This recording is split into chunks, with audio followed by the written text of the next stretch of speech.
Louise Berlay. The magic of the mind. Experience is the mirror of the mind. If your thought is desirable, joyfully accept its presence. If not, reverse or abandon it. Every thought has its like consequence. Destiny is self-created, thought by thought. The creative process. Today's dream is tomorrow's reality. William Shakespeare.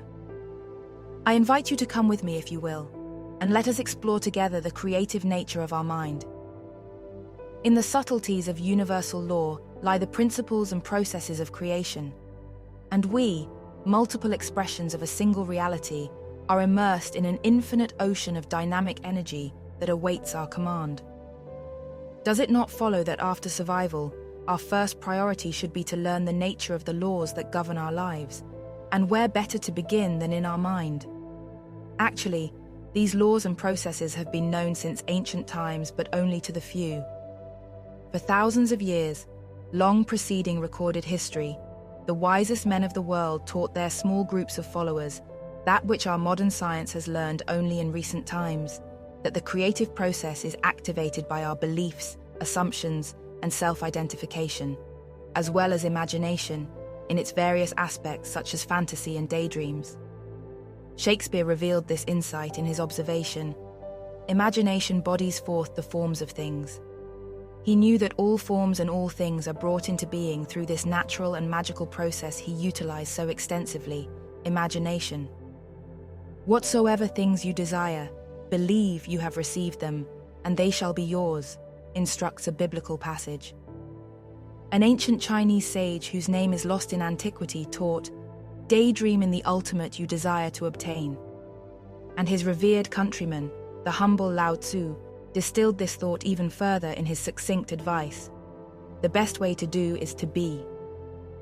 Centuries later, and across the world, Meister Eckhart, the German mystical theologian, expressed the same insight: leave off doing that you may be. In other words, we should choose our role in life and act it out in our mind until it becomes established in the outer world. Whether it is a single desire or a destiny, we are advised to accept it as present in the here and now. This was well stated by the watchword of the late 1960s, "Be there." The late Dr. Carl Jung, world-famous Swiss psychologist, explained, "Without the play of fantasy, no creation has ever come into being. The creative process has been long and well understood, but only by a few. Some 500 years BC, the great East Indian Buddha taught, 'What we are is the result of all that we have thought.'" Across the world, the 19th century English literary figure William Henley stated a similar human potential: "I am the master of my fate, I am the captain of my soul." But dear reader, this mastery cannot occur without our knowledge of its processes. Though it is seldom realized, we are innately endowed with all the necessary faculties for becoming true masters of our life and destiny. So please think of it, dear friend. What would most enrich your life? What would make you the happiest and benefit all whom it would affect? If it is in harmony with the natural order of life, and if you wish it, I would be honored to help you to attain it, and stay by your side, if you like, every step of the way. Let us observe together this magical process with which we are richly empowered. It is composed of 3 simple elements: 1. Idea or definition; 2. Assumption; and 3. Imaginal experience. The laws of the mind are as precise and dependable as those of mathematics or gravity. So until each aspect of this governing law is met, there can be no fulfillment of our desire. As taught by the wisest of men, belief is surely the greatest activator of the creative process. But in the matter of an unrealized desire, belief does not merely happen, it does not initiate itself. It must grow and develop from the roots of assumption. So how, dear friend, do we invoke belief? By a discipline of repeated practice, rehearsing the happy results and consequences of our desire as though it were already fulfilled. Do in your imagination that which you would be doing were it already realized. Embody the joy which would naturally accompany its presence. By sustaining this daily practice, its energy pattern, its mental blueprint, if you will, becomes increasingly energized until it is well established, until it becomes a strongly imprinted subconscious habit. At this point, it is the nature of the process to reflect or project our blueprint from its subjective inner domain to the objective outer world of our experience. In this daily repetition, we become so familiar with the results that we are enabled to believe. The biblical teaching of whatsoever you desire, believe that you have received, also implies that if we believe in something as having already occurred, we would naturally think and act accordingly, that we would be faithful to our belief. Is it not clear that if we are following the instruction as given, we cannot continue to pray and ask for it, but rather follow through in the silence of our mind with that which would be its natural consequence? Unlike the delusion of our senses, creation does not and cannot possibly occur in the outside world. Creation is always from the subjective to the objective. Our sight misleads us into believing that some great structure is being created in the outer world of our perception, yet we know that it was first built in the mind. That which we observe is the follow-through. There is no other way. Creation is subjective cause. The finished product is objective effect. Someone noted amusingly that there are 3 kinds of people: those who make things happen, those who watch things happen, and those who have no idea what happened. Actually, we all belong to the first group, those who make things happen, but with an important difference. We have made our present conditions happen, some of which we may have preferred not to occur. Life does not fulfill our wishes, it fulfills our dominant thought patterns. So think of it, dear friend. Is there something important missing in your life? Is there something which needs to be resolved? Is it a matter of relationships, the right job or career? Even if you do not know what you want, in the practice of disciplined silence, you can find the ideal vocation or path for which you are best suited and in which you can make a meaningful contribution to life. By rehearsing a scene in which you silently celebrate your ideal occupation and engage in imaginary conversations to this effect, your subconscious will not only find and reflect it in your conscious mind, but it will be perfect for you in every way. Be sure to refer to it always as ultimately perfect and ideal. Please think of your own desire and come with me, if you will, into my secret dreams and observe the creative process in action. I was in love with the world of fine art and desired to work effectively in this field. I wanted to travel broadly on the largest ships and planes, visit the greatest cities and wonders of the world. I was eager to see the many famous museums and to enjoy in the original the great masterpieces that I had studied. Yet, among all these pleasures, something seemed to be missing. Not knowing exactly what, I called it my undefined wonder. Totally ignorant of the laws of the mind, I merely wished and hoped, and my desires remained unfulfilled. Finally, I began to look for the reasons and learned that wishing and hoping have no power of fulfillment. At last, I learned of the creative process of the mind and committed myself to a nightly practice of constructive new mental habits. In imagination, I worked joyfully and effectively in the field of fine art. In my mind, I did all that I assumed I would be doing were it already realized. I fantasized that my room was a lovely private stateroom aboard ship where I traveled far and wide. In imagination, I smelled the salt air over the ocean, saw and heard the white seagulls flying overhead. In my mind, I met lovely people, dined with several charming men, promenaded on deck with the ship's officers, and danced the nights away all across the Atlantic. In Europe, I thrilled at the famous museums and enjoyed a variety of social activities. And I finished each dream rehearsal silently celebrating my undefined wonder. And so vividly and happily did I embody all the sensations and tones of reality that after only 3 weeks of faithful nightly practice, and without a word to anyone or any outward effort whatever, suddenly I was offered an elegant position in the field of fine art, and I worked with a collection of Renaissance masters, including Rembrandt and Leonardo da Vinci. Then one day my employer came to me and announced that something very important was about to occur in the field of great paintings, and he needed to send me to Europe for 5 weeks, all expenses paid. Imagine my joy. Soon I was actually in my lovely private stateroom, traveling first class and round trip on the 2 largest ships afloat. Everything was a delight. The dining room steward, with no knowledge of my creative dream rehearsals, actually seated me with 3 charming gentlemen, 2 of whom owned important New York art galleries, and the third of whom was an Italian movie producer returning home from Hollywood. 2 of the ship's officers in their impeccable white uniforms, unaware that I had been walking with them in my dreams, invited me for a daily promenade on deck. One of them invited me on a tour of the ship, which included descending into the hold on narrow vertical ladders to see the mysterious engine room with its enormous motors that empowered this majestic, floating city. It was mind-expanding and fascinating to see, especially with such a handsome and attentive officer as my guide. They taught me to say ship, not boat, and to make U-turns is Navy style. The evenings were great fun, and with several gallant partners I danced all across the Atlantic. Arriving in Paris in the evening, I was lavishly wined and dined in one of the city's most famous restaurants, where course after course of gourmet masterpieces seemed never-ending. The following day, I was invited to a private sit-down luncheon for 14. Knowing that it was to be another sumptuous affair of the table, my stomach protested 2 such extravaganzas in succession, so I tried to decline, but my gracious hosts refused to accept my regrets, and I attended unwillingly. It is important to note that after we have rehearsed a mental pattern until it is well established and highly energized, it will objectify in our experience unless we choose to revise it.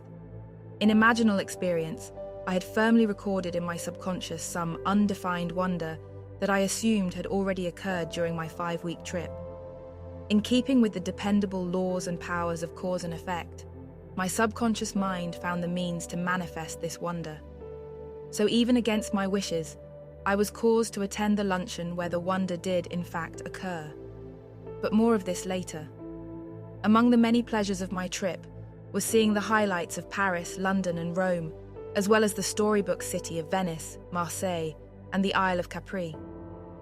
Fulfilling the main purpose of my trip, I strolled leisurely through the famous museums, savoring many of my favorite works of art. I assure you that every detail I rehearsed in the inner domain of causes was experienced in the outer world of effects. And the continued practice of my waking dreams resulted in some 50 deluxe trips from the Far East to the Far West, as well as much more important things: an ideal marriage, our fine son Neville, and a beautiful and enriching life together. Yes, experience is the mirror of our mind, and our dominant thought patterns are the blueprints of tomorrow. We live as we dream. Joseph Conrad. Our life is what our thoughts have made it. Marcus Aurelius. One of the greatest mysteries of our mental faculties is that of our subconscious mind. As our awareness is outwardly focused, it has no perception of its interacting counterpart functioning below the threshold of its horizon. Conjointly, conscious and subconscious form a single unified faculty, our mind.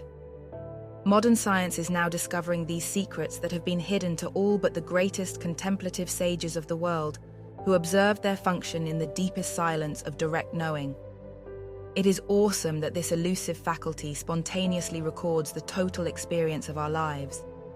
There are numerous documented accounts of those confronting their final exits, from accidents, near drowning, surgery and the like, who unexpectedly recovered and told of having either reviewed or re-experienced all aspects of their entire lives complete with the emotion. The traumatic survival alert causes powerful stimulants to be released into the organism that unite the subconscious with the conscious. The myriad encoded imprints from our past, from benign to alarming, interacting in this mysterious repository, are the source of our character, moods, personality, and the ongoing quality of our experience. Those prone to sickness, accident, and failure continue to act out their unconscious and unhealthy self-programming. Sri Yukteswar, the East Indian enlightened spiritual teacher, wrote, "You have made yourself unwell, you indispose yourself. It is your thoughts that have made you feel alternately weak and strong." Yes, my dear, to the degree that our thoughts are in harmony with the natural ebb and flow of life, we are healthy, well-balanced, and peaceful. Conversely, our suffering is the result of thoughts in discord. Such basic and essential knowledge will one day be taught in the early years of school. It could be rightly said that the quality of our unconscious programming stored away in the vast archives of our subconscious mind is the quality of our person, our present, and our future. Happily, the opportunity is always present for us to become masters of our fate by a discipline of regrooming our thought patterns. It is a simple process and can be accomplished within a few weeks without assistance. No one need know of your practice. All that it requires is from 15 to 30 minutes a day of constructive and pleasant imaginal experience until all your thoughts are of a positive and enhancing nature. We should not try to stop doing something undesirable, for our attention will further energize and sustain it. We should replace it with a healthy and desirable thought pattern. Generally, we associate the conscious level of our mind, together with our body, as being our whole person.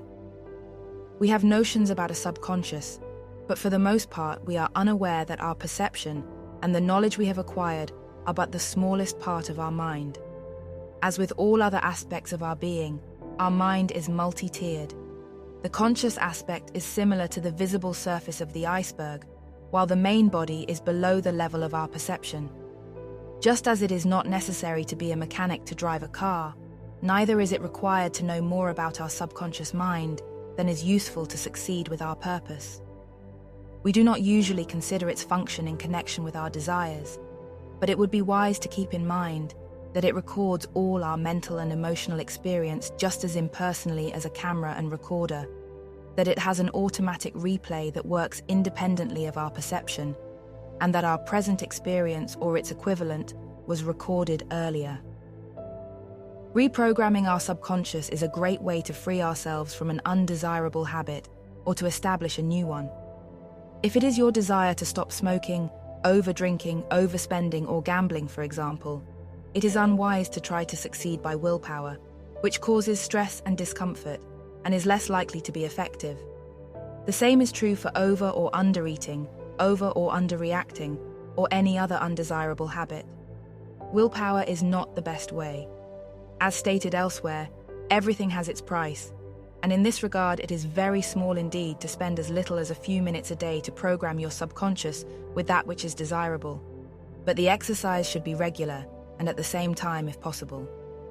It is helpful to note on a calendar or write in a book each time you complete your mental exercise, as the visible record of your investment in time builds confidence in your discipline and adds energy to your project. In all your practice, be sure to check and recheck your attitude and be certain that you are viewing your accomplishment as already present and that your imaginal experience is of that which would naturally follow. Your programming must begin at the end result. You must stand on the foundation of its having already occurred, then embody the great feeling this would invoke and sustain it throughout your silent practice time. You will amaze yourself with one achievement after another, all rooted in integrity and all enriching your life. You cannot fail if you see yourself as successful. John Scott. Are you a golfer, bowler, or tennis buff? Are you involved in any active sport? If so, and if you are not already using the creative process in your game, somebody else will be, and this will give them an enormous advantage. So come closer and listen carefully to that which the wisest of men have said about the laws of our mind. All fulfillment of our desires must pass through the gates of imagination. There is no other entrance. If we would improve our game, it is essential that we open our mind to the creative powers at our disposal. We can never achieve our highest potential if we depend only upon our intellect and its limited knowledge. It is not unlike a great airport, with its thoughts arriving and taking off in all directions. Even at best, it is sensitive to myriad distractions and is unable to access perfectly every changing situation and follow through with reliable accuracy. Miraculously, we have powers that can do precisely that. Sportsmen of the Far East, certainly the winners, have known and practiced for many centuries some form of silent time in which they rehearsed in the creative powers of imagination not how to improve their skill, but winning the game. The great sages became great not through intellectual brilliance, but by disciplined silence, which has access to all knowledge. As the result of their profound insight into the causes of things, they taught their followers the mental discipline of fixing their attention upon the ultimate fulfillment of their desire. experiencing it over and over again in their imagination until it became strongly imprinted in their subconscious mind. The greatest motivating force is desire, and the greatest implementing force is imagination. This activates the creative forces in its own likeness. So what is the ultimate of your desire? It is not the way you hit the ball or any other single aspect of your game. It is winning the game. This is the ultimate goal, and this should be the single, one-pointed focus of your attention. By rehearsing the ultimate, you are self-programming your subconscious mind to perform in consistent perfection, whatever the circumstances. The conscious mind is not capable of all that is encompassed in such accuracy, but the subconscious, which has no faculty of reason or logic, performs its natural function of recording our imaginal experience in the degree of energy and emotion with which we have endowed it.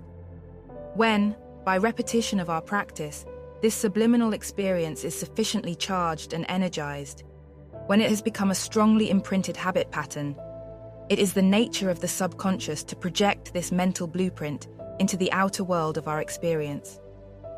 This is the process and source of all our experience, though most of it is initiated unconsciously. Here, it is shown how to set in motion those causes which will result in our desired effect. Your silent practice should consist of happy variations on the single theme of winning the game, and you will achieve your purpose sooner if you observe two vitally important ingredients in the formula for success. 1. Rehearse all silent practice in the highest joy of which you are capable. 2. Begin at the ultimate by assuming that your desire is already realized. You have already won the game or tournament and are now joyfully celebrating your victory. If there is a trophy, touch it in your mind. Feel its substance, its weight, its reality.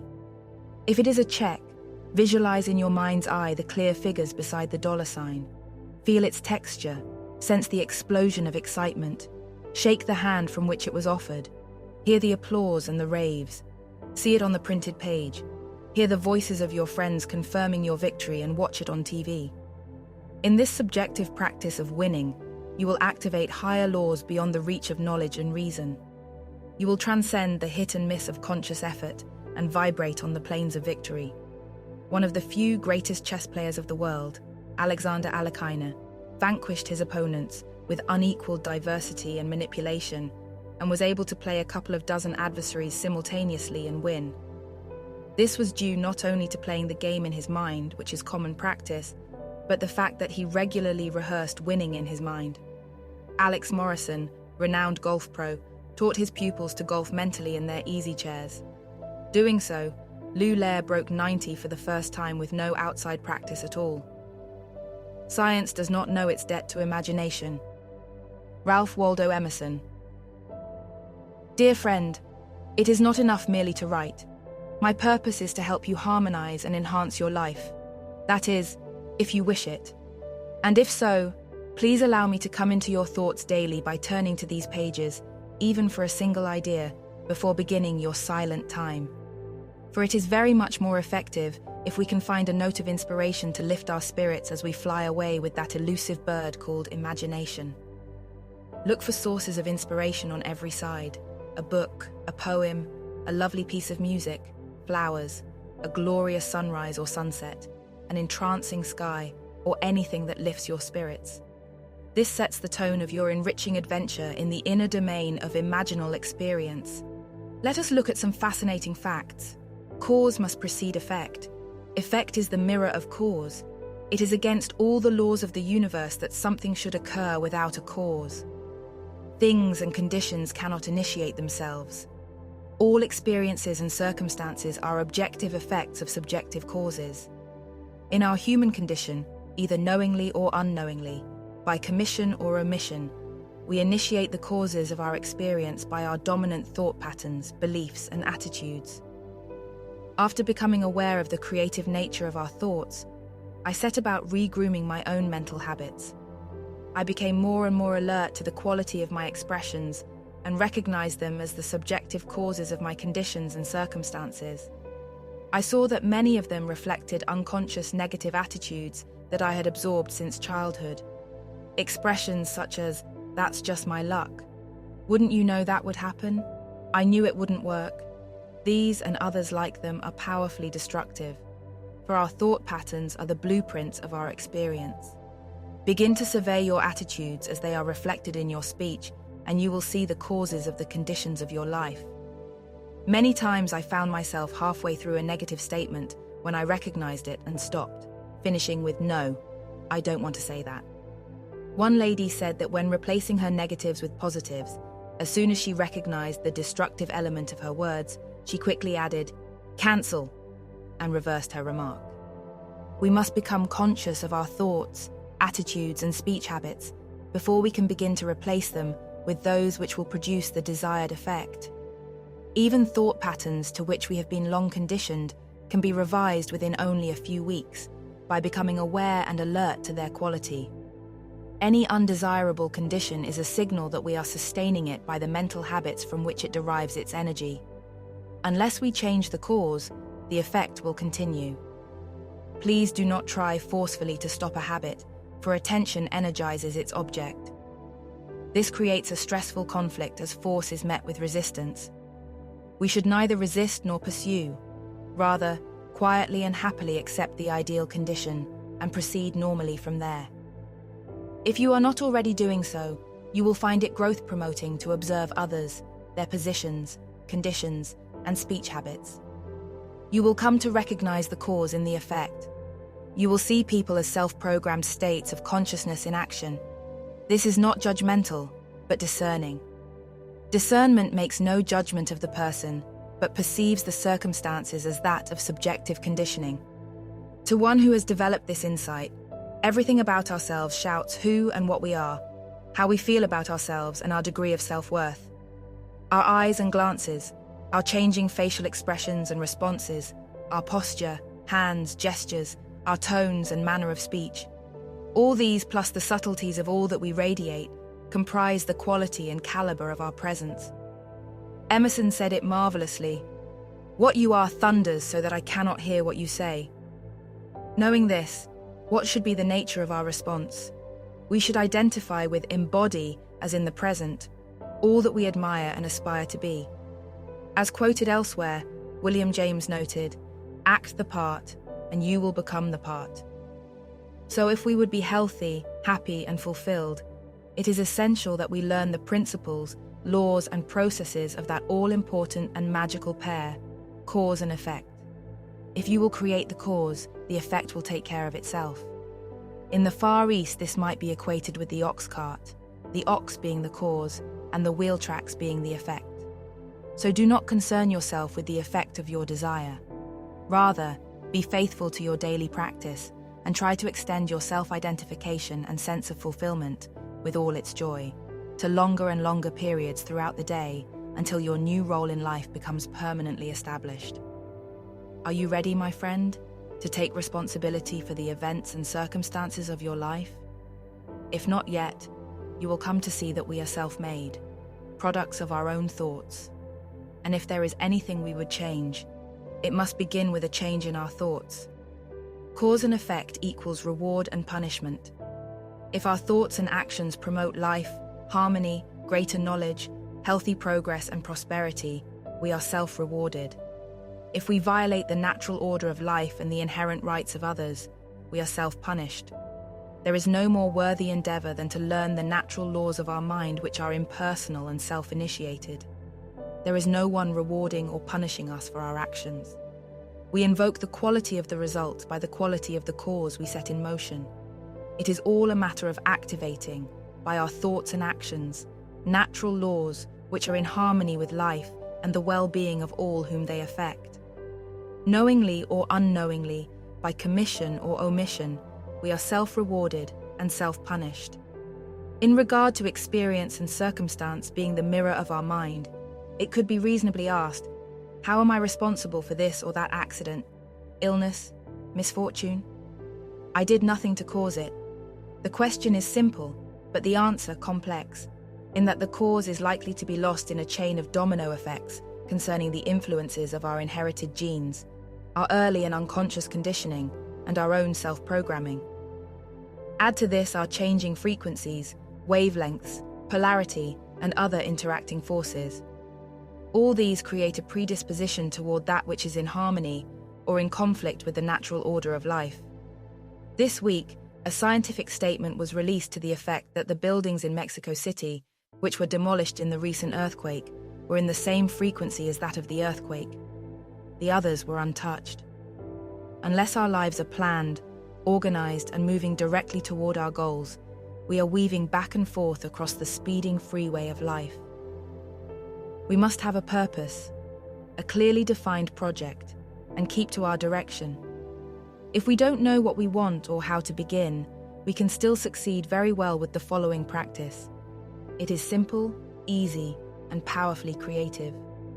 It takes very little time, but it must be done regularly, as in keeping the fire burning to keep the tea kettle boiling. First, we activate a desirable cause. Effect takes care of itself. Sit comfortably, relax, close your eyes. 1. Think of someone and visualize them in perfect harmony in every possible way. See them ultimately ideal, active, fulfilled, and radiantly healthy and happy. Hold this vision about 2 minutes. You have just made the highest possible gift, a portion of yourself. You have activated a beautiful and highly creative cause for another. You are of noble spirit, for you are a divine being. 2. In the silence of your mind, imagine that you are engaged in something undefined but useful and beneficial to all whom it concerns. You are wonderfully enriched and fulfilled. Life is beautiful, and you feel marvelous in its free-flowing harmony. Hold 3 to 5 minutes. Practice night and morning the same 2 steps, and don't look for results. Assume they are present. Be happy, be light, and be smiling, and you will have much to smile about. I visualize you in the same ultimate ideal. If you think you can, or you think you can't, you are right. Henry Ford. During one of these conversations in which we shared our most recent successes of the creative laws of our mind, Gary remarked that he had never engaged in a discipline of imaginal experience to demonstrate increased finances. He suggested to my sister Jerry that they choose a figure and invest some daily creative time toward this goal. She liked the idea, and they settled on a figure of $150,000. They had fulfilled other goals. Why should the creative process not work for money as well? Knowing that this meant engaging in a discipline of well-stipulated creative time, in which they must rehearse the consequences of their desire as already realized and endow it with life by feeling, they resolved to make it a very serious project.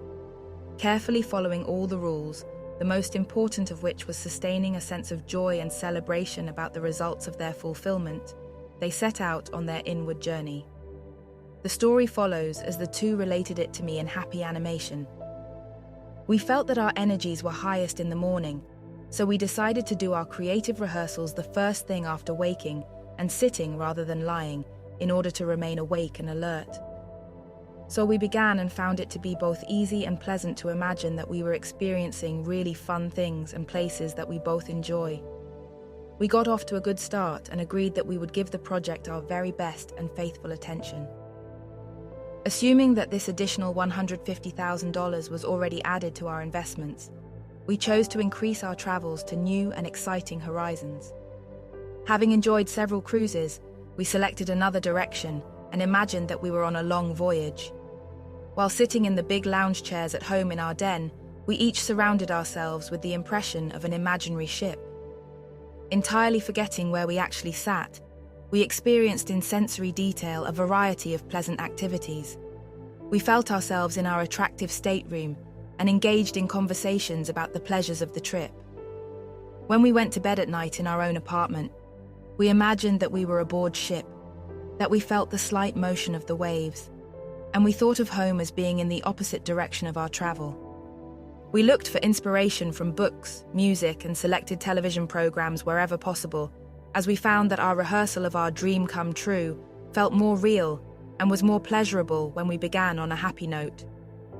Realizing the benefit of directing our highest energies of the day into our creative practice, we spoke to no one about our project. We find that all our plans work out best when we talk about them only after they happen. After 1 month of daily practice, we felt that our goal had been fully conceived and that it was now forming and developing in our subconscious. We spoke very little about it to one another, just a few words to communicate our bright spirit and our teamwork. At the end of the second month, we noticed a broader perspective in our attitude about our financial security. It seemed that we had grown and expanded mentally, but there were no signs of any change. We invested our time in a third month, and at the end of this time there were signs, but not the ones we counted on. Both of us had begun to weary a bit, and doubts crept in as to whether or not our dream investment would ever pay any dividends. Yet, neither of us wanted to admit this to the other, nor even to ourselves. Feeling somewhat discouraged, we continued our daily practice, and I found myself rehearsing new scenes to enliven the routine. Neither of us had made any decision as to how long we would continue our rehearsals, but we knew that we were not ready to give up. Now, we had reached the end of our fourth month of creative imagining, with the only sign of change being that of our drooping spirits. Still, we withheld discussing it, as each of us felt it would discourage the other one. We both wondered if the magnitude of one's desire might influence the time required for it to develop in the creative subconscious and move from the subjective to the objective domain. Did money not represent its equivalent in energy? Perhaps we had not fulfilled the requirement for the money we had accepted as being already ours. We wondered how a higher or lower figure might have affected our practice. Would $1,000 have been easier to demonstrate than $1 million, for example?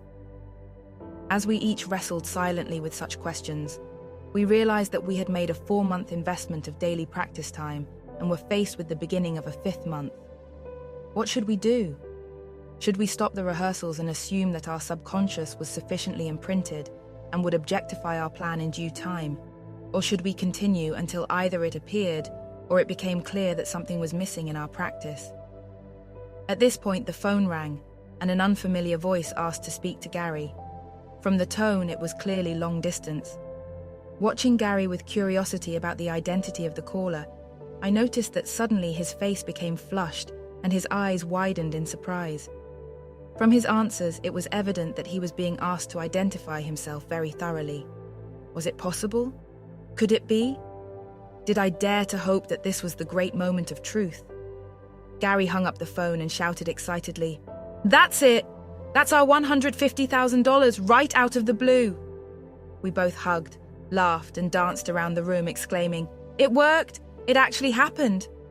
"And we'll have the money within a few weeks," said Gary. "Well, it came, as you know, and the check was even more than we expected. After taxes, we received $167,000.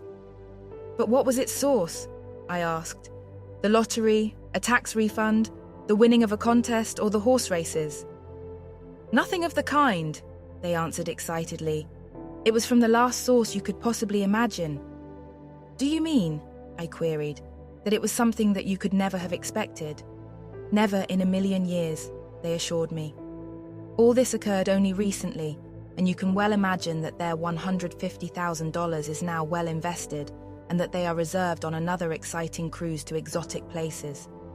Inspired by their successful efforts, they are now working on a new project and plan to continue one after another. Man is truly in his element when he is in the process of creation. When he ceases to be creative, he declines. It could be said that life and living is a continual creative process." Gary, speaking words of wisdom, announced, "If only people knew that they can fulfill their own dreams by living in them in the present. The subconscious is the womb of creation. Whatever the mind of man can conceive and feel as true, the subconscious can and must objectify." Neville Goddard.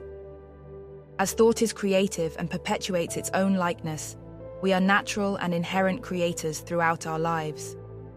After survival, there is nothing as vitally important to our well-being as that of learning the effects of our thoughts. As this knowledge is still not widely known, most of us were taught in negatives instead of positives.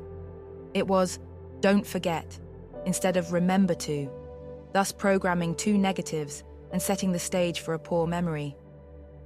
We were told, "You're going to catch your death of cold," instead of "wear your coat and stay warm." In this manner, our destructive thought patterns are passed down through the generations. This is reflected in alarming rates of illness and undesirable behavior. We should become keenly alert to the quality of our thoughts and know that they are creating their very likeness in our experience. As natural-born creators, we should groom our attitudes, which are thought patterns that have become habitual.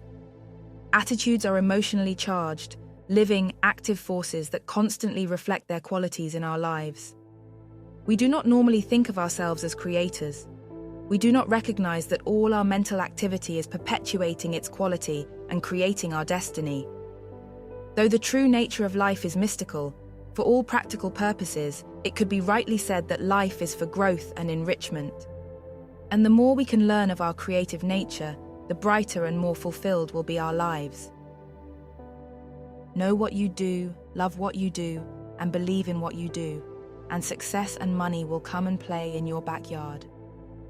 Cavett Robert. It matters little whether our beliefs are factual or entirely false, for belief and assumption are highly creative. One might rightly ask, how can I practice believing something which my reason and senses would deny? Am I not merely fooling myself? Not when the natural laws and processes of creation are understood. In order to reinforce it in our mind, it will be repeated throughout this work that our mental thought patterns, beliefs, assumptions, attitudes, and emotions are being constantly recorded in our subconscious. And it is the nature and function of this faculty, the subjective and receptive part of our mind, to reflect our mental habits into our outer experience. Belief in that which our senses do not perceive requires practice. By repetition, we come to believe. While highly useful faculties, as far as they are empowered, reason, logic, and the senses are undependable. They are always subject to our degree of knowledge and frame of reference, and our senses can easily mistake one thing for another. The laws of creation are of a higher order and function dependably when they are activated and sustained, even though we may have little or no conscious awareness of their processes. Our present circumstances were believed into being, either consciously or unconsciously. Whether we are affluent or financially depressed, favored or unfavored, too heavy or too thin, happy or unhappy, robust or fragile, sick or accident-prone, or consistently in fine fettle, we are expressing our beliefs about ourselves, which are stored away in our subconscious programming. These mental blueprints may date from our earliest childhood. They may have been unconsciously absorbed in our home environment. They could be the effect of a healthy school psychology or its absence, a particular teacher, a sibling at home, or someone whose influence was either life-enhancing or destructive. Happily, we can change the quality of our subconscious programming by the laws of revision. Magically, this is not only true of ourselves, but we can do this for others as well. However, we must be very sure that our influence upon others is life and health promoting, not only for their well-being, but our own as well. As within, so without. There is a weird power in a spoken word. Joseph Conrad. In keeping with the natural laws of the mind, our dominant thoughts tend to create and sustain their likeness in our experience. We express our ideas and concepts in word symbols, which invoke their vibratory equivalent within our life force field. Thus, our every spoken word is influencing the quality of our lives. One could rightly say that to improve the quality of our vocabulary by expressing thoughts that are life-enhancing is to upgrade the quality of our destiny. This is far more significant than first meets the eye. To fully understand that thoughts and words are highly creative is the first step in determining the quality of our life. This has long been known by the sages of the world, as reflected in the biblical statement of Proverbs 18, "The words of a man's mouth are deep waters." All that we think and speak initiates natural forces that interact within our being. Emotion is an important part of the creative process and is largely the conditioned response to familiar conditions. Most of our reactions are automatic, but we can groom them toward that which is desirable and in harmony with life. The familiar adage, "Unless we can say something nice about someone, we should say nothing at all," is well grounded in natural law, for disdaining undesirable traits in others activates the same energy pattern in our own vibrations. This psychochemical reaction affects our own well-being. We should guard and groom our choice of words, for according to the wise, they soon disclose our weaknesses or triumphs, our frailties or our greatness. I will not reason and compare. My business is to create. William Blake. In the hierarchy of human faculties, reason and logic hold highly esteemed offices. Their function is that of ministries of the mind. Not unlike our other faculties, they too have their subordinate officers with their different departments. In their own domain, they are highly valid, and we would be hard-pressed to function without them. But it should be remembered that reason and logic are only as sound as the extent of our knowledge. As knowledge expands and widens, reason must be revised. All too often, we allow it to block our path to higher achievement. We reason that our desire requires finances well beyond our means, that we are too young, too old, too early, too late, or the myriad other excuses born of our limited knowledge and reason. Nothing has delayed our progress and fulfillment as much as our limited reasoning. In making our judgment, there should be only two considerations. Is the desire possible to the natural order of life, and will it benefit everyone whom it affects? If the latter is affirmative, then reason should be bypassed in favor of acceptance. We have a green light, and there are no obstacles on our path except those we create. How can we be certain that our desire is within the harmony of the natural order of life? Here, reason is invaluable. It tells us that it is untimely to begin a career in ballet in our autumn years, or to attempt to teach philosophy before reaching our teens. It reminds us that all manifest existence has its own natural progression and is consistent and dependable. All too often, the question of how to closes all doors before us. The phrase, "how can I?" is out of place when we have clarified the two considerations. Is it possible, and is it morally justified? The ways and means are not our concern if we proceed by the natural laws of the mind, for the mind has means of which we are unaware. So long as you are concerned with means of, you will always be depending on something else. Money, as all else, represents its equivalent in energy, and we are either growing or diminishing in this commodity. Most of us feel unfulfilled in this domain, for which there are two major reasons. 1. We merely wish and hope for greater supply which strengthens and sustains its likeness, more wishing. 2. We pursue money as the means to fulfillment. Both these approaches are in conflict with the natural order. To wish is to imprint in our subconscious a blueprint of lack and absence. As thought is creative in its own likeness, wishing and hoping perpetuate themselves. Pursuit is an inner thrust and is met with equal resistance. To run after a desire is to find that it eludes us. Unaware of the creative process, most of us obstruct our own path with the false assumption that before we can fulfill our desire, we must first pursue and acquire the necessary means, money. This is to work against our own best interests. If we are to succeed in any endeavor, we must proceed by the laws of its nature. Effect equals cause, so we must learn to initiate the proper cause for the desired effect. In our learning, we must come to recognize that striving, pursuing, willing and forcing are out of harmony with the natural order of life. The resulting discord will equal the extent of our force. Naomi G. learned of our superb endowment of creative faculties, and deciding to put it to the test, she chose as her goal the acquisition of $100,000 net. She worked outside her home and decided to so organize her day as to give her half an hour each night and morning to experience in imagination the consequences of her desire as being already present. By ignoring and transcending her state of lack, and in imaginal experience thinking, feeling and acting as she would if her desire were fulfilled in the present, she established a mental blueprint which the creative faculties prepared to reflect in her outer experience. And so vividly and joyfully did she embody her wish as fulfilled, that in just under 3 months, she was invited by a television studio to host a program of cooking classes, for which, after taxes, she received precisely $100,000. A remarkable example of the creative process of our mind is the story of Joseph, a little Eastern European boy whose mother died when he was only 5. At 11, he was fully orphaned. Having no one to care for him, he supported and educated himself from this time forward. Fascinated with books and eager to learn, he mastered German, French, and English while still a young teenager, and devoured the classics of these 3 cultures in addition to his own. But above all, he dreamed of living someday in that faraway wonderland called America, the home of his dearest and most intimate friends, Mark Twain's Tom Sawyer and Huckleberry Finn. When he grew up, he managed to get as far as Paris, and while walking the streets of this city to conserve bus fare, he passed daily by a new excavation site where the famous Coty Cosmetic Company was preparing to build its new headquarters. Day by day, with empty pockets, he would stop to watch the work in progress. To brighten his mood, he began to imagine that the entire project was his. As the handsome building rose, he secretly identified himself as its proud owner.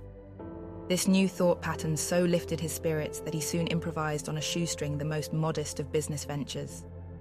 Always dreaming far beyond all reason and logic, he now identified himself as a highly successful international manufacturer, and his affairs grew and expanded many times over. While continuing his education in night classes at Paris's Sorbonne University, he lived greatly in his fantasies and his daydreams. One day, moved by the muses of inspiration, he inquired about larger new quarters and was astonished and excited to learn that the Coty Cosmetic Company was now consolidating its operation in the suburbs of Paris and was about to put on the market the handsome building of his earlier dreams. Now, having acquired substantial finances, he bought the building at once and paid for it in cash. On moving in, he celebrated that his penniless dream of ownership had crystallized into fact. Continuing his waking dreams, Joseph acquired other buildings on both sides of the Atlantic. His business affairs expanded into international scope, and he now maintained 3 homes on 2 continents. This unprotected orphan child had developed himself into a respected position in several foreign countries and enjoyed a full and enriching life, all because he lived in his imagination, his fantasies and dreams of the day. I know this story very well indeed, for when we met at a formal luncheon in Paris, this handsome and distinguished man engaged me in a happy conversation and then excused himself and disappeared briefly. Later, he told me that he had gone to ask our hostess to seat him beside me, and there began a beautiful and exciting storybook romance. However, Joseph, having fulfilled his lifelong dream of living in America, was settled in New York, while I was happily situated in Los Angeles. When we each returned home to opposite sides of the continent, there began a steady westward stream of flowers, telephone calls and letters, punctuated by occasional visits. Now, another of his enduring dreams was that of an ideal marriage, and he had decided almost from our first meeting that I was to be that ideal mate. He urged me to move to New York, but you can well understand my reluctance to exchange California sunshine and year-round roses for the icy winds and snow of New York. I resisted, but Joseph persisted, and in time his noble and endearing character grew in my affections. So I went to New York, lived at the Barbizon Hotel for Women, and attended nearby Hunter College. When first I arrived in the city, I saw from my hotel windows a veritable fairyland of snow-white splendor. Walking through the dazzling spectacle of Central Park for the first time in the enchantment of softly falling snowflakes, I was unprepared for a scene that was so spellbinding that it appeared unreal. Every tree, bush, and growing thing was costumed as for an ethereal ballet, with raiments of snowy white jewels that sparkled and shimmered in the morning sunlight. Strolling hand in hand with my love, we visited the zoo, the large poetic fountain and the boat lake, all arrayed in splendor. It was majestic. I enjoyed my college studies and the city's rich repertoire of the arts. The broad array of the world's finest concert artists, the ballet, the theatre, and the wealth of treasures in the museums provided enrichment for 25 years. At that time, I never guessed that I would join the ranks of the speakers I enjoyed at Town Hall, the universities, the New School for Social Research, and all around me. But I have digressed from my story, and I hasten to return to the affairs of the heart, to the one I most loved and admired in all the world. I came to recognize that my own dream of some undefined wonder was crystallizing in our approaching union. His dream of an ideal marriage materialized. We were the happiest, most devoted of sweethearts for the remaining 21 years of his blessed life. It was a marriage made in heaven. Every day, we took long walks together, hand in hand, and throughout the years when he had to be in Europe for a month at a time, or when we lived in Paris and he came to America for several weeks, We each wrote love letters every day. He said that my loving thoughts and constant praise were the inspiration and highlight of his day. Clearly, he had climbed the tree of life on the branches of dreams and fantasy. Your world in every detail is your consciousness objectified. Neville Goddard. Elsewhere, I have noted that my late husband climbed the tree of life on the branches of dreams and fantasy. But the last of his dreams' time did not allow him to fulfill. That of relocating our French business headquarters to another part of Paris and finding a single tenant for our 7-floor Paris office building. Reflecting over his last dream, I wanted to fulfill it in his memory. However, I was exceedingly busy with his European and American business responsibilities and the management of our New York office building, in addition to preparing and delivering twice-weekly lectures and television programs. I knew that if all conditions and timing were perfect, there should result a handsome gain. Otherwise, there was the risk of a substantial loss. After careful consideration, I decided to undertake this project as well. I began to invoke the principles and laws of the creative process of the mind by assuming that the entire plan was already complete and mutually rewarding. Every night for the following 3 weeks, I rehearsed imaginary scenes and conversations confirming this effect. I then left for Paris, arriving at my apartment in the evening. No one knew the purpose of my trip. There were no discussions, letters, telephone calls, wires, or requests.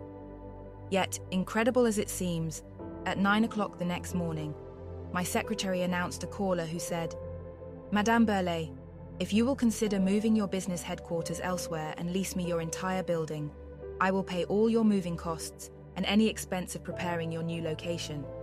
Imagine. I had barely arrived. With the time change between Paris and New York, it was for me 3 o'clock in the morning. So with less than one full night's sleep, already the most important part of my plan was accomplished. I then asked the real estate agent next door to find us a new location, requesting, among other things, one spacious floor with lots of big windows, together with a private apartment for my frequent visits. He said, "The apartment will make it impossible to find. There is no such thing." After much persuasion, he said, "Very well, madame.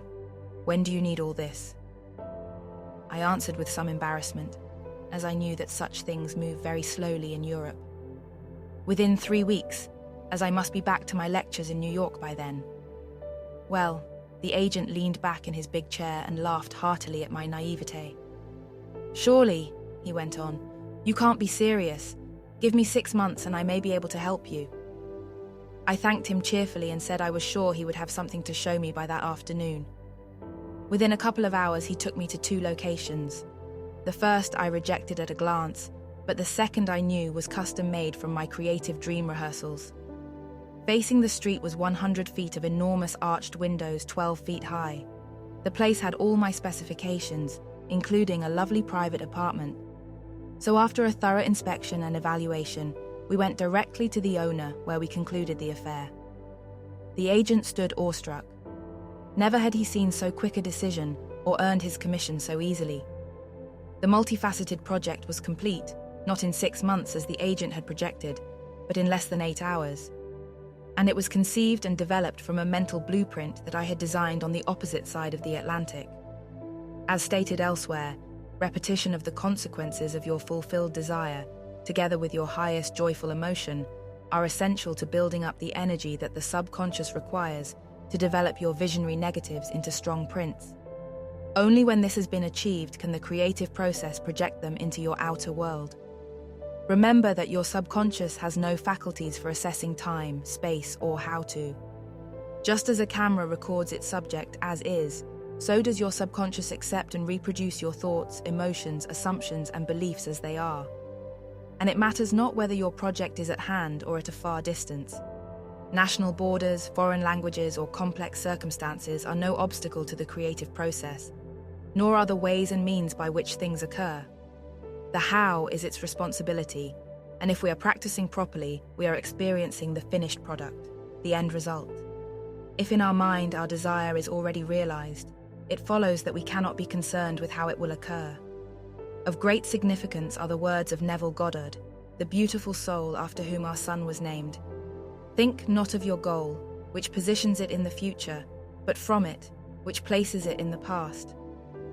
Your world, he said, is in every detail, your consciousness objectified. Nothing comes from without, all comes from within. A change of feeling is a change of destiny. Do you see the magic of our minds? Truly, we can create miracles, and I've invoked a few, if we will begin by assuming that our desire is already fulfilled and practice doing in our imagination that which we would be doing were it already realized. After spending several weeks in Spain, I decided to pass the remaining weeks of one summer in Cannes, France, and prepared to leave by car. After telling a resident friend of my departure, she began to cry and begged me to stay. She and others said, "Don't be foolish. You will arrive on the French Riviera on their greatest holiday, the 14th of July, when the overcrowded city is bursting its seams. There will be not a hotel room or apartment to rent within 30 miles of the beach. You will be forced to sleep in your car if you are lucky enough to find a place to park." I knew I must do some serious creative imagining that night if I was to find suitable accommodations in Cannes. I mentally rehearsed in vivid and happy detail the pleasures of a beautiful apartment on the top floor of one of the loveliest buildings ringing the Cannes Bay.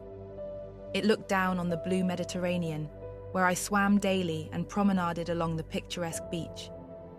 So incredibly real was my practice that the next morning I cheerfully and confidently announced that I would be leaving in an hour. The friend who lived nearby was inconsolable, so I said, "Pack your bags and come along." She answered, "But my 14-year-old son, I can't leave him alone." "Bring him," I answered, realizing that the two would complicate my plans. So off we went to the famous and elegant playground of the jet set of the Western world. Knowing it would be useless to inquire at the Regal Hotel Carlton, where I had stayed a few weeks earlier, or the other fine hotels along the Croisette, I inquired at a small but lovely hotel 1 block from the beach, and incredibly, a guest was just checking out. "But only one night," said the firm concierge. So we had a great suite overlooking the Blue Bay, where we enjoyed a delightful breakfast on the terrace. Realizing that we must check out within 3 or 4 hours, I left early to visit the real estate offices for apartment rentals. When I explained that I needed at least 3 bedrooms on a high floor along the Croisette, everybody laughed. Not for love nor money, they assured me, was there one vacant apartment in the entire city of Cannes, as well as for many miles around. Undaunted, I thanked them cheerfully and went on my way to the next agent. After 6 agencies had laughed with roars of amusement at my naivete, I saw that it was up to me to fulfill my own dream. This is the point at which a seeming obstacle to our plans triggers the self-programmed negatives in our subconscious, which then begin to send up messages of doubt, fear, failure, and disappointment.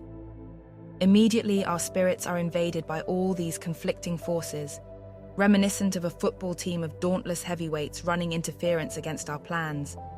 And it is here that knowledge and experience are vital.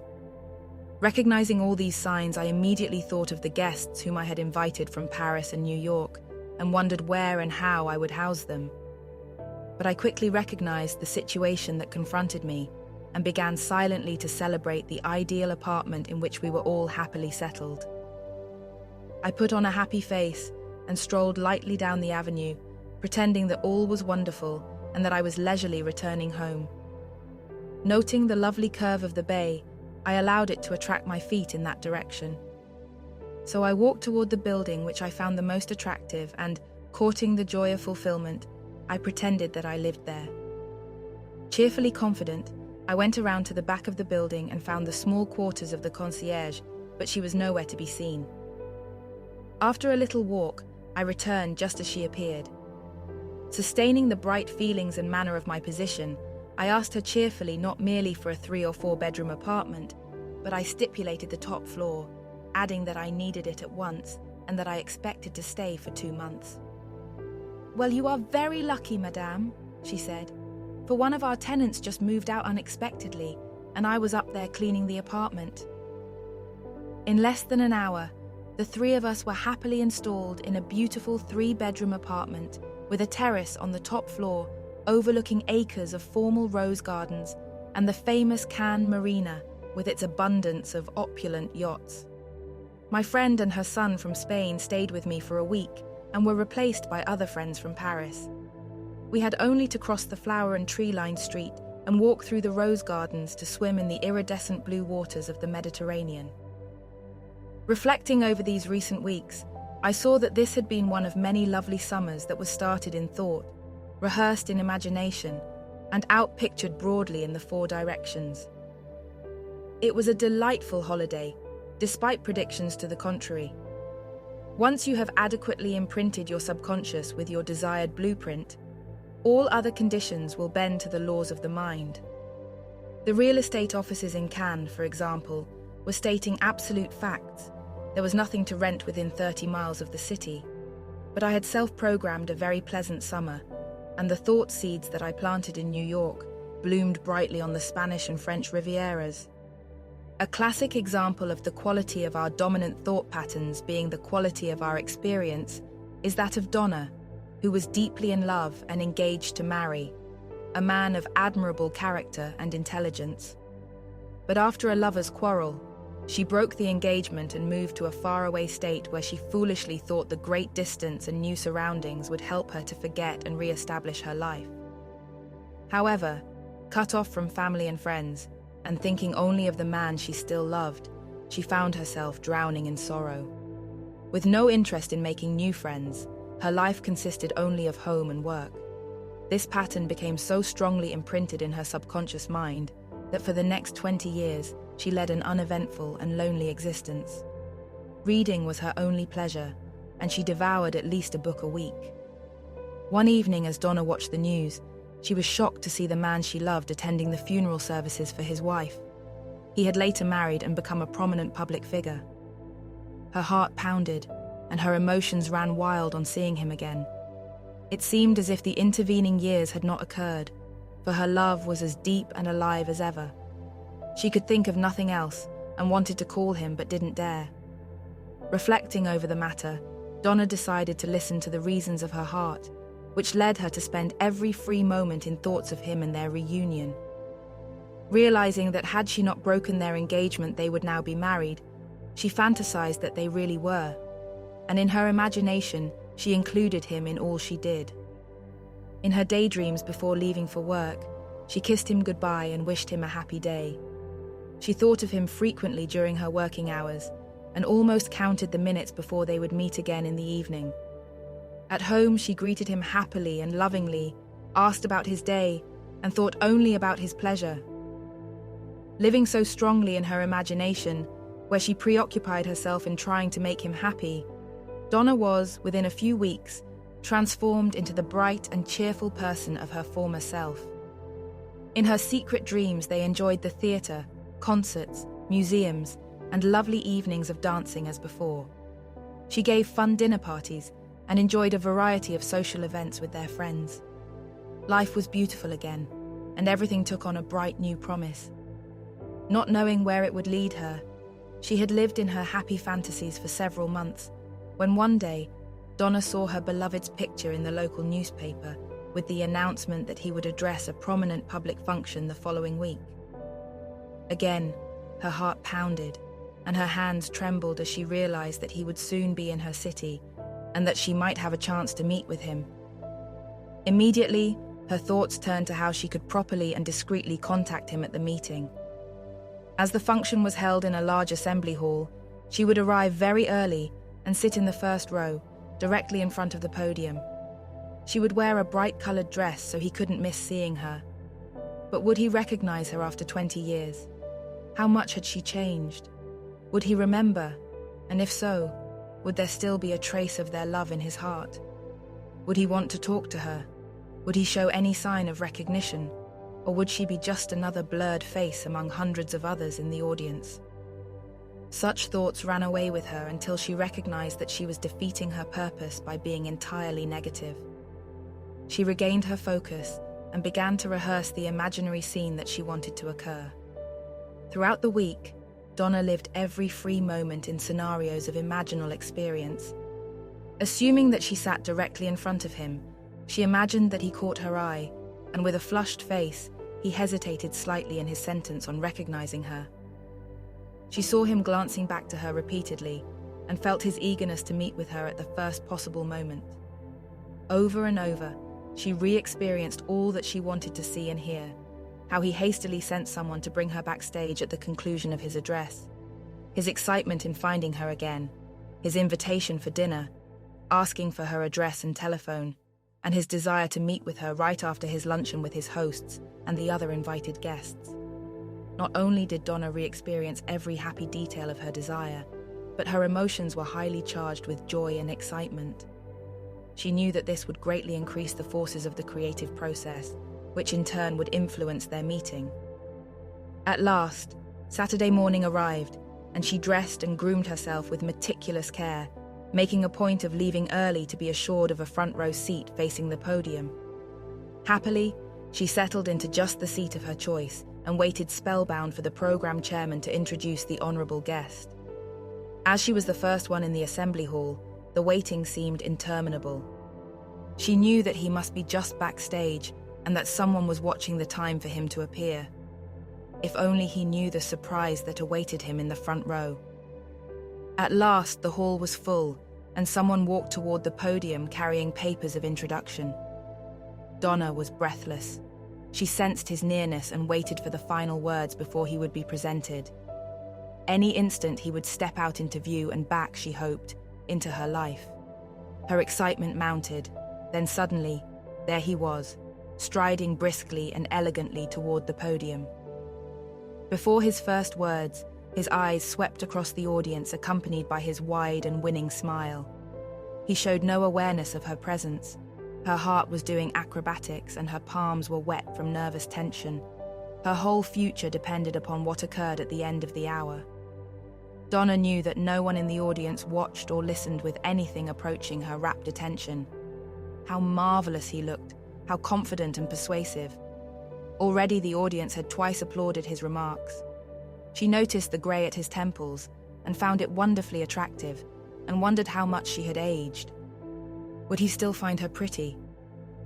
Her emotions created waves of energy flowing from head to toe as he made popular and emotionally charged points. He was in the middle of a sentence when suddenly he glanced down toward her row, sweeping right past her, then quickly back in clear surprise. He hesitated for a second before finishing his sentence, and his face became flushed, as if from the emotional impact. Donna was stunned, petrified. Her mind went blank. Everything was in a whirl. She lost all focus. She heard his words, but understood nothing he said for the remainder of the hour. She was conscious only that he kept looking at her, and she sensed from his eyes that his feelings for her were still alive. But was she merely imagining that which her heart wanted to see and to feel? Only minutes stood between this great uncertainty and the truth. Her life hung in the balance. She hardly breathed. At last she heard him conclude, and the program chairman reappeared and shook his hand as the audience stood in wild applause. Donna thought she stood too, but she couldn't remember applauding. She felt not even the strength to move. The two men disappeared behind the curtain, and Donna stood stunned as the audience began to leave the hall. Suddenly someone touched her arm and said that the speaker would like her to come backstage. Taking her arm, he led her through a side door into a room where several people were gathered around him in excited animation. Upon her entrance, she heard him say, "Excuse me for a moment, gentlemen," and taking a few brisk steps in her direction, he reached for her two hands. "I can't believe my eyes," he said softly. "Give me your card quickly. Where can I reach you right after lunch?" Donna hadn't said a word. She fumbled in her purse and was so nervous that she spilled its contents all over the floor. Lipstick rolled in one direction, compact in another, and her cards scattered over the room. Suddenly, half a dozen men scurried about retrieving the mysterious contents of a lady's purse. The moment seemed frozen, then they walked outside. He asked if she was driving or if he could get her a cab. He closed her door and the car sped away. She never remembered how she got home, but somehow there she was in her apartment with her eyes blankly glued to the telephone. Waiting for his call, the time seemed neither long nor short. It simply was not registering in her dazed mind. She was vaguely aware that he did not know whether or not she was married, if she had children or anything about her present status. He could not know how she felt about him. Would there still be hurt, resentment, or anger over their lovers' quarrel? She was sure that he would at least be curious and glad to share some thoughts about the intervening years. Still lost in her thoughts and emotions, the telephone rang, and her heart leaped to answer. He was all finished with his engagement, and could he grab a cab and come right over? Breathlessly answering the door, she wondered if it were not another episode of her dream rehearsals as he walked in, placed his 2 hands upon her shoulders and asked, "Why did you go away? Why didn't you let me know where you were? I went through hell when you disappeared, but that's the past and this is now. Tell me about you. Are you married? Have you been married? Have you any children? What have you done all these years? Tell me," he blurted out, all in one breath. Donna explained how very deeply she had regretted having run away, how she had suffered for 20 years for her foolish action. "We won't look back," he said, "but you must return home. Promise you will, as soon as possible. We must begin where we left off.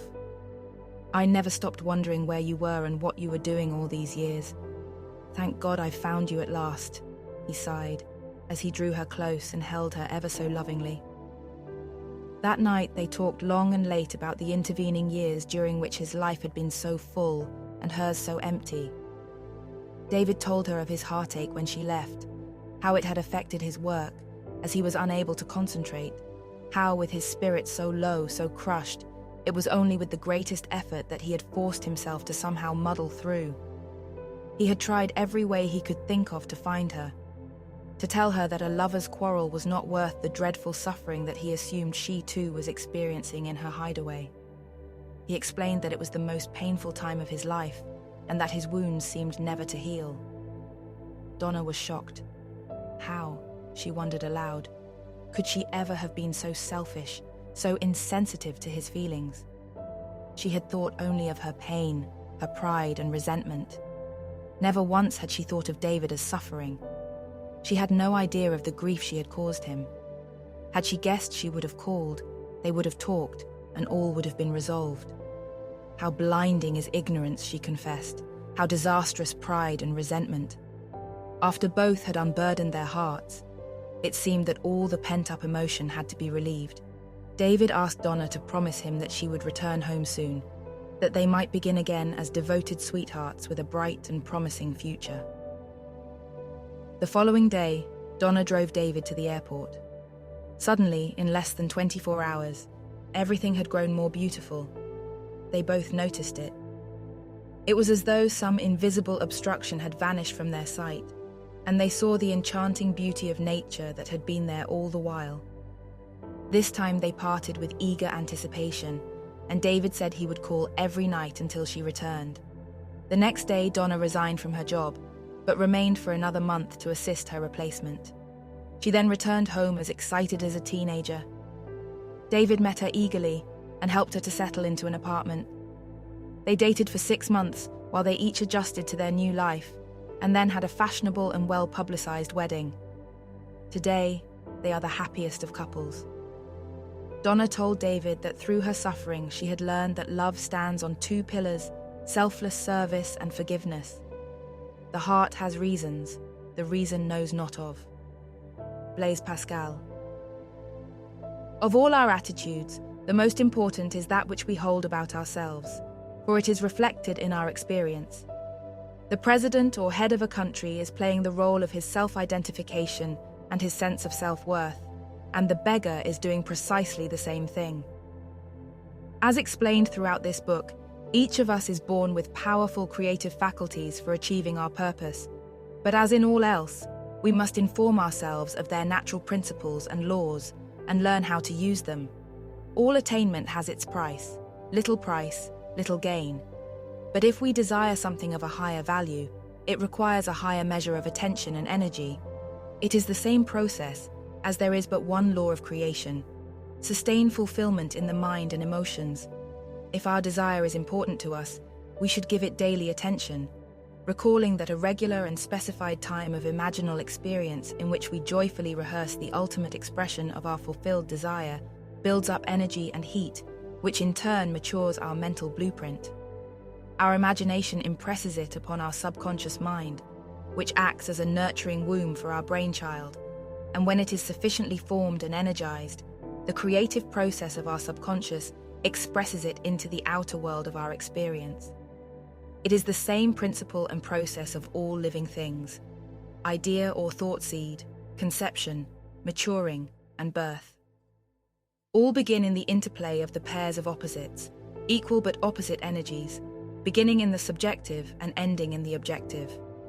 Be aware that there is a developmental interval between desire and fulfillment.